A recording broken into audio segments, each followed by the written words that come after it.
Royal Enfield हम सभी Indians के लिए सिर्फ एक मोटरसाइकिल कंपनी ही नहीं, एक फील है, एक इमोशन है, एक मेमोरी है। हम में से हर एक इंसान जो ये वीडियो देख रहा है उसने ये सब कभी ना कभी ज़रूर फील करा होगा, चाहे वो खुद की कोई मेमोरी हो या फैमिली के किसी और मेंबर की। रॉयल एनफील्ड हम इंडियंस के लिए एक मोटरसाइकिल कंपनी से बढ़कर एक फैमिली मेंबर जैसी हो गई है। तो आइए आज जानते हैं कि कैसे एक इंग्लैंड की नीडल बनाने की छोटी सी कंपनी बनी हम इंडियंस की पसंदीदा मोटरसाइकिल, और कैसे एक 24 साल के सीईओ ने इसको बैंकरप्सी की कगार से आज बनाया one of the best selling motorcycles in the world. तो इस वीडियो को एंड तक ज़रूर देखिएगा, एज इसमें ऐसे बहुत सारे फैक्ट्स और इवेंट्स हैं जो शायद आप लोगों को ना पता। तो साल था 1891 जब Albert Eadie and Robert Smith ने मिलकर एक कंपनी खरीदी जो कि नीडल्स बनाती थी, जिसका नाम था एडी मैन्युफैक्चरिंग इंग्लैंड। इनका काम अच्छा चल ही रहा था, पर किस्मत ने इन लोगों के लिए कुछ और ही प्लान किया हुआ था। जब 1893 में इन्हें एक बड़ा ऑर्डर मिला to make bicycles for the royal arm factory of England, तब इन दोनों ने एक नई कंपनी बनाई जिसका नाम था द एनफील्ड साइकिल कंपनी। शुरू के 8 साल रॉयल आर्म्स फैक्ट्री, जो कि एक आर्म्स एंड एमिनेशंस बनाने की फैक्ट्री थी, उसके साथ काम करने के बाद और बहुत ही अच्छी क्वालिटी की बाईसाइकिल्स बनाने के बाद अब टाइम आ गया था एक नया स्टेप लेने का, जो कि था मोटराइज्ड व्हीकल में एंटर करने का। और ये स्टेप कंपनी ने लिया साल 1901 में, जब एनफील्ड ने लॉन्च करी अपनी पहली मोटरसाइकिल, जो कि 211 सीसी की सिंगल सिलेंडर इंजन की बाइक थी, जो प्रोड्यूस करती थी 1.75 हॉर्स पावर और जिसकी टॉप स्पीड थी 30 to 40 किलोमीटर पर आवर। फिर 1909 में इन्होंने इंट्रोड्यूस करी रॉयल एनफील्ड V2, जो कि एक 297 सीसी की V twin इंजन की मोटरसाइकिल थी जो प्रोड्यूस करती थी 2 हॉर्स पावर। 1914 में रॉयल एनफील्ड ने अपनी पहली बड़ी डिस्प्लेसमेंट मोटरसाइकिल, जो कि 770 सीसी की V twin इंजन के साथ थी और जो प्रोड्यूस करती थी अ वॉपिंग 6 हॉर्स पावर।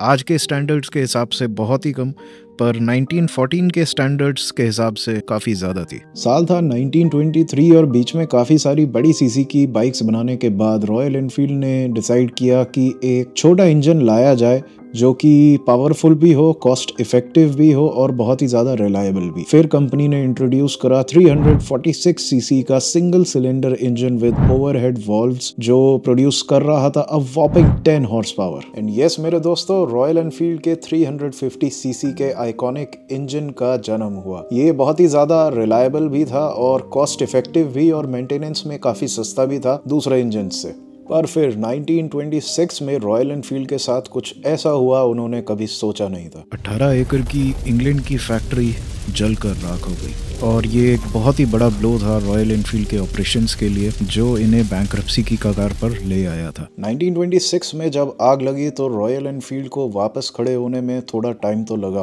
पर they were even stronger and better than before. तभी 1932 में जन्म हुआ one of the most iconic motorcycle का, जिसकी लेगेसी इतनी आगे तक जाएगी कि रॉयल एनफील्ड को आइडिया भी नहीं था। तो यस मेरे दोस्तों, जन्म हुआ बुलेट 350 का, जिसमें कि 350 सीसी का single cylinder long stroke side valves वाला इंजन था, जो प्रोड्यूस कर रहा था 12 हॉर्स पावर और जिसकी टॉप स्पीड थी around 80 to 85 kilometres per hour. Bullet की सक्सेस के बाद रॉयल एनफील्ड ने लॉन्च करी बुलेट 500, जो कि अपने राइवल्स जैसे BSA, नॉर्टन एंड ट्रायम्फ के लिए एक बड़ा कंपटीशन थी। पूरी दुनिया में अफरा तफरी का माहौल चल रहा था। वर्ल्ड वॉर 2 अपने फुल स्विंग पे था और यूके के ट्रूप्स जो कि डिप्लॉयड थे काफ़ी जगह, उनको ट्रांसपोर्टेशन में काफ़ी दिक्कत होती थी। तभी 1943 में रॉयल एनफील्ड ने एक ऐसी प्रोटोटाइप बाइक बनाई जिसने काफ़ी आर्मी पर्सनल्स का जीवन बहुत ही आसान कर दिया था। रॉयल एनफील्ड ने 126 सीसी की 2 स्ट्रोक मोटरसाइकिल बनाई, जो कि इतनी लाइट वेट थी कि उसको स्पेशली फैब्रिकेटेड पैराशूट क्रेडल्स के द्वारा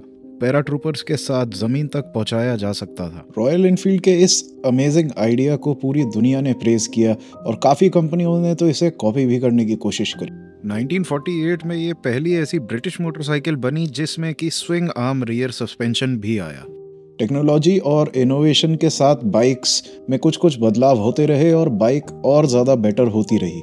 1949 में बुलेट 350 एंड 500 सीसी के न्यू मॉडल्स यूके में लॉन्च हो रहे थे। वहीं दुनिया के दूसरी ओर इंडिया में KR सुंदरम अय्यर ने लॉन्च करी मद्रास मोटर्स, जो कि एक मोटरसाइकिल इंपोर्टिंग कंपनी थी जो इंपोर्ट करती थी ब्रिटिश मोटरसाइकिल्स जैसे कि BSA, नॉर्टन, ट्रायम्फ और इसमें रॉयल एनफील्ड भी इंक्लूडेड थी। KR सुंदरम ने देखा और मार्केट को समझा और ये देखा कि इंडियन मार्केट में रॉयल एनफील्ड की सबसे ज्यादा डिमांड है। 1952 में मद्रास मोटर्स को पहला बड़ा ऑर्डर मिला from the Indian army to deliver 800 units of bullet 350।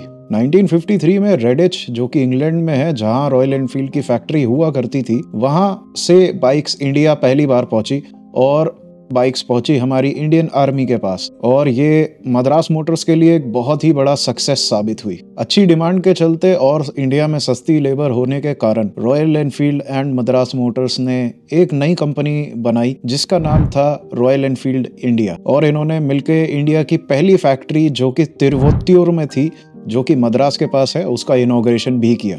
1956 में तिरुवोत्तूर प्लांट ओपन हुआ and production of bullet 500 and 350 CC began under licence. शुरुआत में बाइक के पार्ट्स शिपिंग क्रेट्स में अलग अलग आते थे और उनको यहाँ पर तिरुवोत्तूर प्लांट में असेंबल किया जाता था। साल 1956 के खत्म होते होते अ टोटल ऑफ 163 बुलेट्स यहाँ के प्लांट से बनकर इंडियन रोड्स पे आ चुकी थी। साल था 1964 और ब्रिटेन में मोटरसाइकिल एंथुजियास्ट में एक नया ट्रेंड चल रहा था जिसमें कि बाइकर्स एक कैफे से दूसरे कैफे तक हाई स्पीड रेसिंग करते थे ओपन ट्रैफिक में और ये ज्यादातर वर्ल्ड वॉर 2 के फाइटर पायलट्स हुआ करते थे जिनके खून में स्पीड बस चुकी थी और इस टाइप के बाइकर्स को बोला गया कैफे रेसर्स। रॉयल एनफील्ड जो कि ट्रेंड्स के साथ अपने प्रोडक्शन में चेंज करते रहते थे, उन्होंने देखा और समझा और लॉन्च करी द आइकॉनिक कॉन्टिनेंटल GT। पर यह आज की तरह 650 सीसी की नहीं बल्कि 250 सीसी की हुआ करती थी, पर अपने लाइट वेट और एरोडायनेमिक्स की वजह से ये प्रोड्यूस करती थी अ वॉपिंग 20 हॉर्स पावर और इसको ब्रिटेन्स फास्टेस्ट 250 का भी खिताब दिया गया। तो छोटी डिस्प्लेसमेंट की मोटरसाइकिल्स में महारत हासिल करने के बाद रॉयल एनफील्ड ने लॉन्च करे 3 न्यू मॉडल्स और ये वही 3 बाइक्स हैं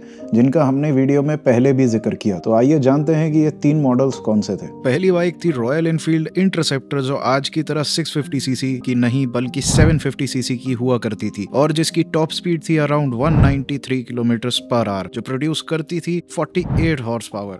ये उस टाइम के हिसाब से सबसे पावरफुल और फास्टेस्ट बाइक्स में से एक थी। इसी के साथ रॉयल एनफील्ड ने सुपर मीटियोर को भी मार्केट में उतारा जो कि सेम इंजन का थोड़ा सा रिलैक्स्ड और लेड बैक वर्जन था जो कि 692 सीसी का हुआ करता था और इसकी टॉप स्पीड थी around 160 to 165 kilometre per hour. Royal Enfield एक और बहुत ही स्पेशल बाइक को मार्केट में लेकर आए जिसका नाम था कॉन्स्टेलेशन, पर सैडली आज की डेट में ये प्रोडक्शन लाइन में नहीं है। इसके 2-3 इंजन वेरिएंट्स आए थे जो कि 736 सीसी से लेके 800 सीसी तक हुआ करते थे और ये प्रोड्यूस करती थी अ वॉपिंग 52 हॉर्स पावर और जिसकी टॉप स्पीड थी around 200 kilometre per our and this was the most powerful bike from the royal Enfield. ये उस टाइम की बहुत ही आइकॉनिक मोटरसाइकिल्स थी और इन्होंने ही आज कॉन्टिनेंटल GT, इंटरसेप्टर और सुपर मीटियोर जैसी बाइकों को जन्म दिया। ये बाइक्स मेनली बनाई गई थी अमेरिकन मार्केट्स के लिए जहां पर स्पीड और पावर की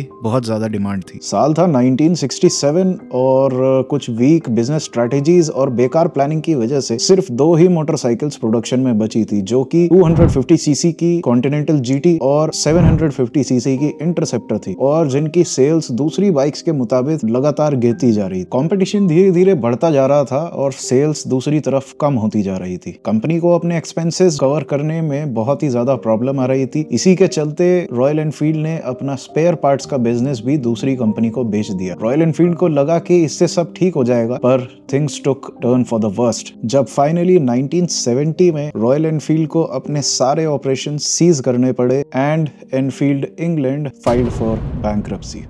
जहां एनफील्ड इंग्लैंड ने अपनी फैक्ट्रीज बंद कर दी थी, वहीं दूसरी तरफ मद्रास मोटर्स भी प्रॉब्लम्स फेस कर रहा था। 1980s के एंड तक आते आते और मद्रास मोटर्स की खराब प्रोडक्शन क्वालिटी के चलते एक्सपोर्ट्स और सेल्स दोनों गिरती जा रही थी क्योंकि बाइक में काफी सारी प्रॉब्लम जैसे कि गियर बॉक्स, वाइब्रेशन इश्यूज और इलेक्ट्रिकल प्रॉब्लम्स की काफी कंप्लेंट आ रही थी। इसी के चलते कंपनी की सेल्स और एक्सपोर्ट दोबारा गिरती जा रही थी। 1990s के आते आते मद्रास मोटर्स को अपना 26% स्टेक आइसर मोटर्स को बेचना पड़ा और साल 1993 में आइसर मोटर्स बन चुका था मद्रास मोटर्स का मेजॉरिटी स्टेक होल्डर। इसी के चलते अगले साल 1994 में मद्रास मोटर्स, जो कि एनफील्ड इंडिया के नाम से भी जानी जाती थी, उसका नाम चेंज करके रख दिया गया रॉयल एनफील्ड मोटर्स लिमिटेड। इसी के साथ रॉयल एनफील्ड की स्टोरी में एंट्री हुई सिद्धार्थ लाल। सिद्धार्थ जो उस टाइम सिर्फ 24 इयर्स के थे। अगर ये वीडियो मिस्टर सिद्धार्थ तक पहुंच पाए तो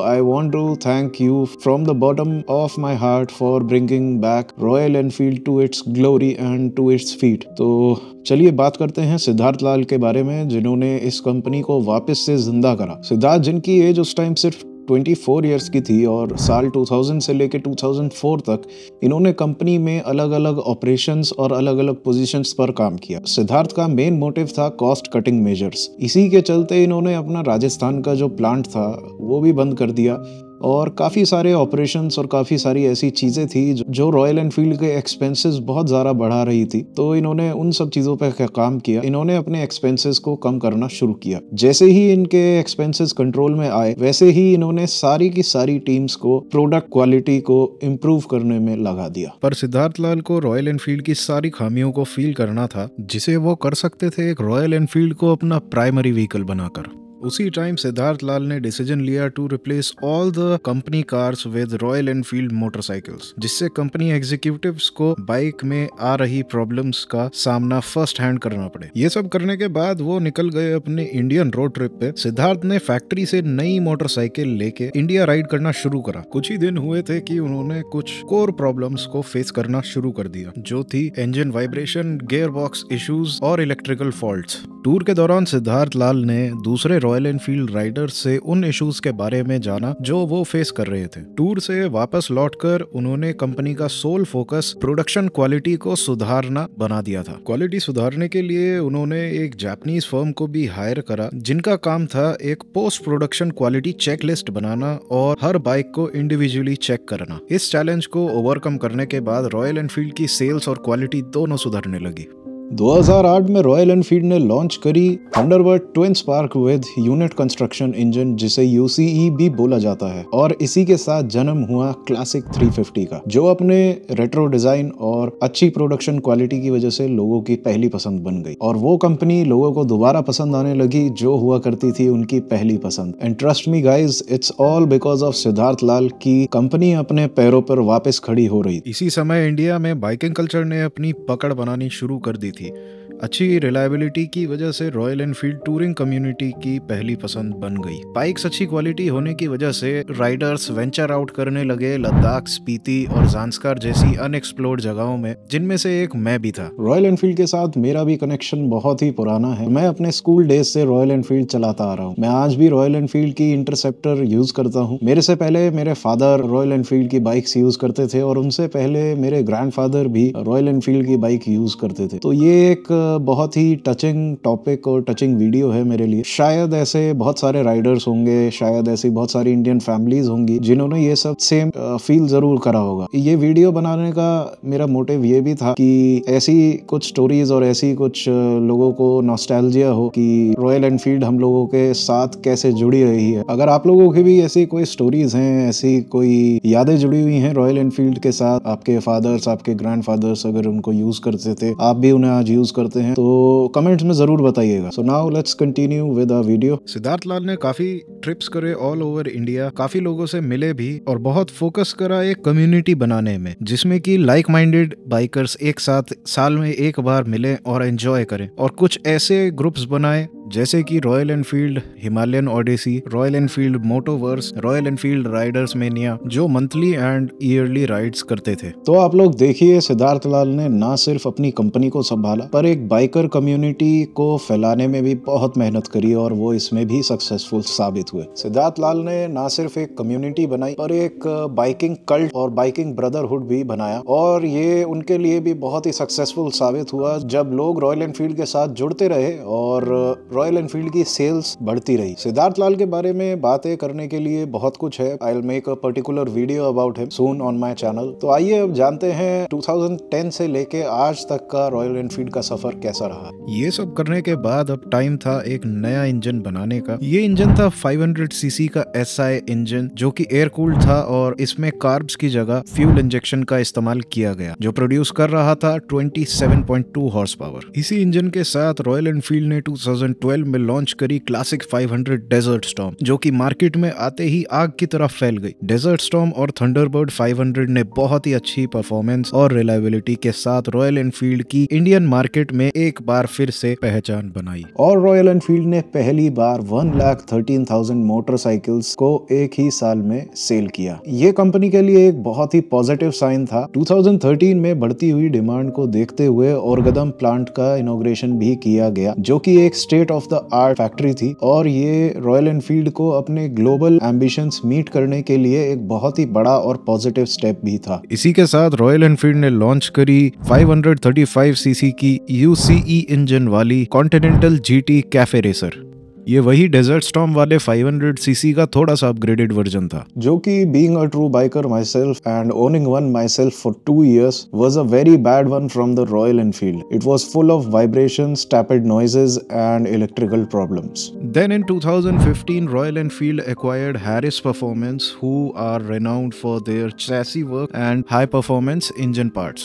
Harris Performance एक कंपनी थी जो कि 2 मोटरसाइकिल एंथुजियास्ट भाइयों ने खोली थी और ये लोग स्पेशलाइज करते थे एग्जिस्टिंग मोटरसाइकिल्स की चेसी को बेटर बनाने में और इंजन के हाई परफॉर्मेंस रेसिंग पार्ट्स बनाने। इनकी बनाई मोटरसाइकिल्स बहुत ही हाई परफॉर्मेंस की हुआ करती थी और बहुत बड़ी रेसेस जैसे कि MotoGP और आइल्स ऑफ मैन TT में इनकी बाइक्स बहुत अच्छा परफॉर्म करती थी। 2016 में सिद्धार्थ लाल और हैरिस परफॉर्मेंस ने एक नए सेगमेंट पे ध्यान दिया और लॉन्च करी द फेमस हिमालयन 411। ये एक पर्पस बिल्ड एडवेंचर टूरर थी, जिसकी इंडियन मार्केट में तो बहुत ही ज्यादा कमी थी बहुत सालों से। हैरिस परफॉर्मेंस और सिद्धार्थ लाल ने मिलके इस कमी को देखा और लॉन्च करी हिमालयन 411, जो कि ना सिर्फ इंडिया के मार्केट में छा गई पर ऑल ओवर द वर्ल्ड भी उसको बहुत ही ज्यादा पसंद किया गया।